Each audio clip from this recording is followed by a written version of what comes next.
کوئی مانے یا نہ مانے آپ کا گھر والا. بہت سارے مولوی کو عالم کو تانا کرتا کہ دیکھو نا مولوی تو بتیاتا ہے اور اس کا گھر والا جو ہے یہ کرتا ہے وہ کرتا ہے. کام ہے کہنا. اگر انگلی اٹھاؤ گے علماء پہ تو یہ انگلی علماء پہ نہیں رہے گی، انبیاء اور رسل پہ چلی جائے گی.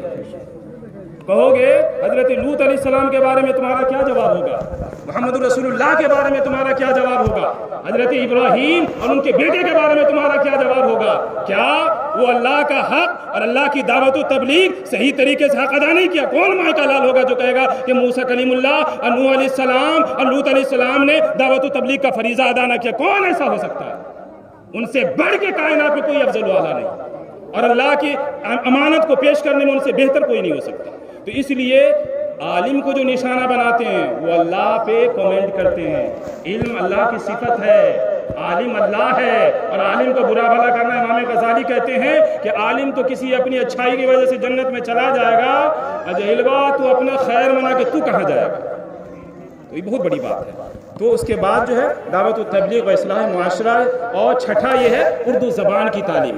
ہمارے اس مرتبہ سے انشاءاللہ ہم لوگوں نے ایڈ کیا ہے کہ جو بچیاں غیروں کے پاس کوچنگ پہ، کالج پہ، یونیورسٹی میں جا کے پڑھتی ہیں اور جو میٹرک میں ہو یا ہائی اسکول میں اردو زبان و ادب پڑھنا چاہتی ہیں، تو انشاءاللہ اس کا بھی انتظام یہی کیا جائے گا. کہیں ماشاءاللہ انشاءاللہ. تیار ہیں نا آپ لوگ؟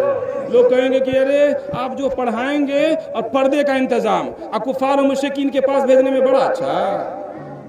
اس کو نظریے کو سمجھنے کی ضرورت ہے کہ ہلکا ان اوہن اس کو کون سا نتیجہ بہتر ہوگا، اس کو ہم لوگ اپلائی کرنے کی آپ کے مشورے کی ضرورت ہے. اس کے علاوہ اخلاقی و روحانی تربیت، طلبہ کی محض پڑھا دینے سے، طوطا بنا دینے سے، حافظ بنا دینے سے، رٹا مروا دینے سے، میمورائز کرا دینے سے اب NCERT بکس وغیرہ اب چلنے والا نہیں ہے. اس کو کانسیپٹ کلیئر کرنا ہے، ان کے مائنڈ کو، ان کے دماغ کو، ان کے عقل و شعور میں بیداری لانی ہے. پھر اس کے علاوہ مہارتوں کی ترقی اور شخصیت سازی بھی کی جائے گی، جیسا کہ رسول پاک کی زندگی سے ہمیں خبر ہے. اور پھر خواتین کی تعلیم اور اصلاح پہ خصوصی توجہ.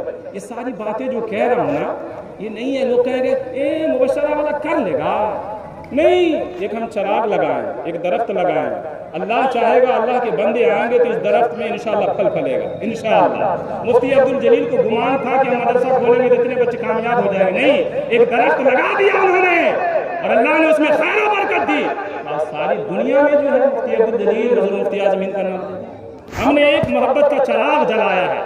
جس کو بھی اس روشن کرنا ہے، جن کو بھی ان میں حصہ لینا ہے اور جو بھی مشورے دینا ہے، انشاءاللہ آپ کا ویلکم ہے. آپ سبوں کا خیر مقدم ہے، کانگریچولیشن ہے. اللہ سے دعا کریں کہ اللہ ہمیں عملی اسے جامع پہنانے کی توفیق عطا فرمائے. لوگ کہیں گے کہاں سے؟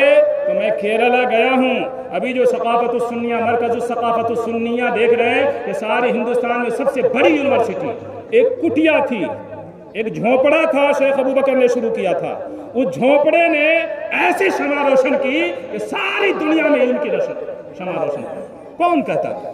تو اللہ سے دعا کریں کہ اللہ ہمیں بھی خلوص دے، آپ کو بھی خلوص دے. آپ بھی آئیں، ہمارا ہاتھ بٹائیں. 2 منٹ کے لیے میں مکھیا جی سے اور سرپنچ سے کہوں گا کہ 2 منٹ کے لیے آئیں. مبشرہ ایجوکیشنل کے لیے 2 منٹ آپ بولیں، اور کچھ اگر آپ خدمت کرنا چاہتے ہیں